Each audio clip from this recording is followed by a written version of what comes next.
చరణ్ టీవీకి స్వాగతం.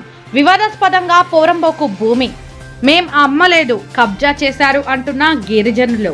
మెదక్ జిల్లా నర్సాపూర్ మండలం నారాయణపూర్ గ్రామ తారు రోడ్డు పక్కనే ఉన్న పోరంబోకు జాగా లొల్లి ఇది.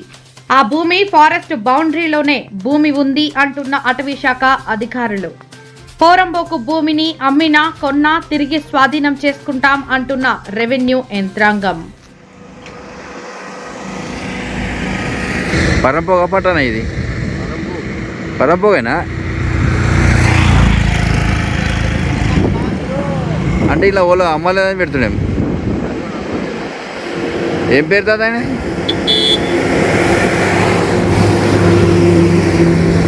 పెద్ద మనిషి ఏం పేరు ఆయన? అమ్మలేదన్నది ఈ పరంపోగ ఇది.